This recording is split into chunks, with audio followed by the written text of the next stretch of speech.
Hello, I'm Mr. McCain, and we are going to start a YouTube channel. And today I am going to be reading Gus the Pilgrim Turkey.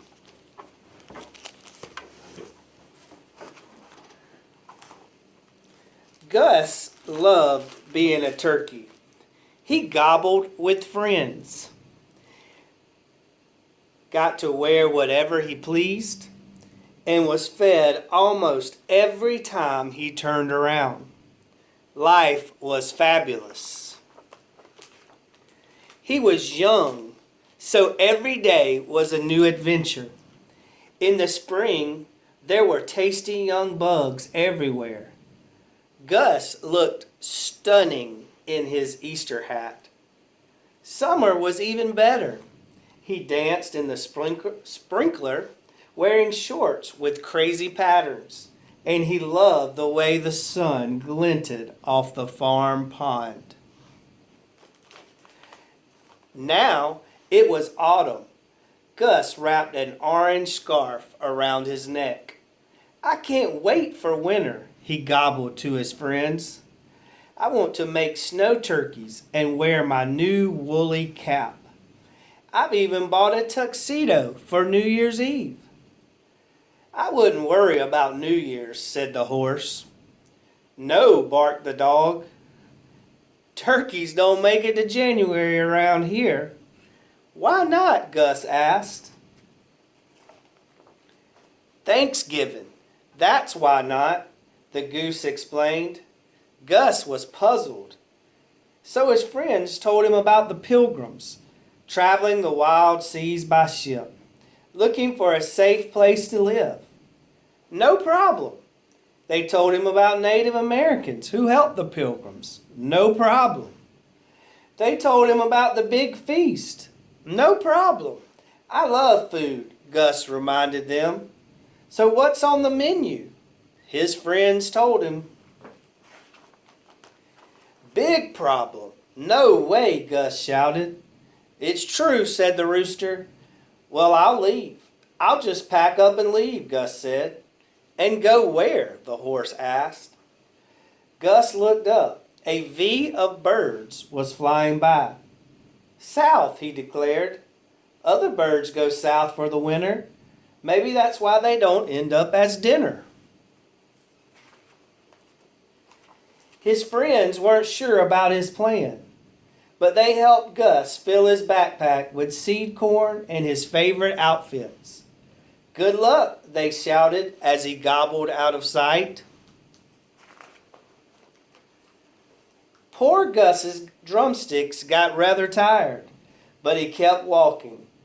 After several weeks, he saw decorations: pilgrims, pumpkins, and turkeys.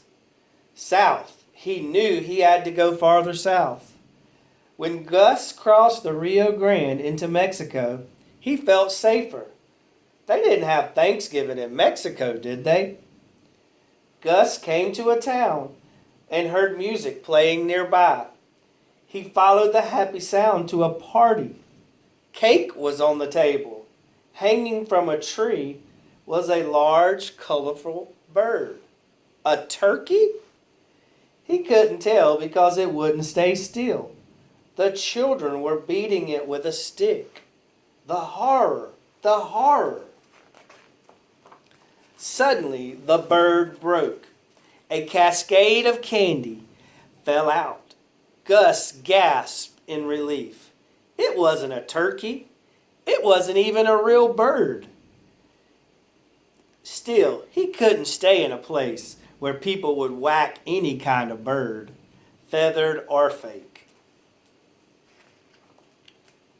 Gus kept moving. Thanksgiving or not, everywhere he went, people looked at him with hungry eyes. Was there no safe place for a turkey?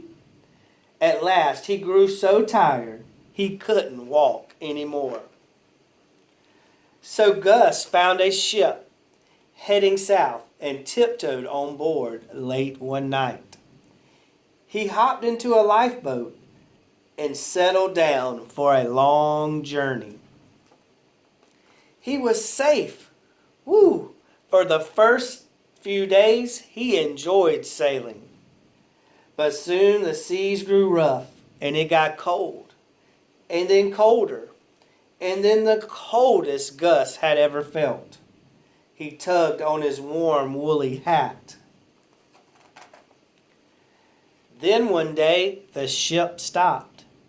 Gus poked his head out. The coast was clear. He ran to the rail and looked around.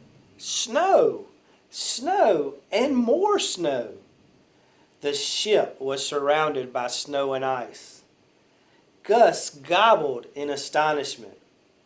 Unfortunately, someone heard him. "Hey, would you get a load of that?" said a man in a parka. "I can't believe it. It's Thanksgiving, and right on board we have a real live turkey, just in time for our Thanksgiving feast." Gus grabbed his backpack and charged down the gangplank. But where could he hide? In this white wilderness, he stood out like a sore thumb. Suddenly, he saw a bunch of other birds. He dove into them. "Excuse me, let me by. So sorry." Still, he didn't feel safe. All the others were wearing black and white. He needed a way to blend in. Quickly, Gus pulled out his tuxedo and threw it on. There was a lot of shouting, but now the men couldn't see Gus. Finally, they headed back to the ship. "What was that about?" the other birds asked. "And who are you?" "I'm Gus," Gus explained, "and I've traveled for a long, long time, trying to find a place where I can be safe." "Is a killer whale after you?" asked the nearest penguin. No, Gus replied. "It's nothing like that. It's Thanksgiving." "Thanksgiving," chorused the penguins. "Sure, it's a holiday about pilgrims and stuff," Gus said. "Penguins?" they asked. "No, pilgrims," Gus said slowly. Then he explained. The penguins listened. "So the pilgrims left their homes because they didn't feel safe there, and they traveled by ship for a long, long time?" said the penguin leader. Gus nodded. All the penguins turned to eye the nearby ship. "Welcome, pilgrim," the head penguin announced. "But I'm not a—" Gus began, and then he looked at the natives in his strange new home. They looked like they'd help him survive. "Maybe I am a pilgrim," Gus said at last. "I sure have a lot to be thankful for." "Then how about a friend? A feast?" asked his new friends. Gus grinned. "No problem." Thank you guys for listening.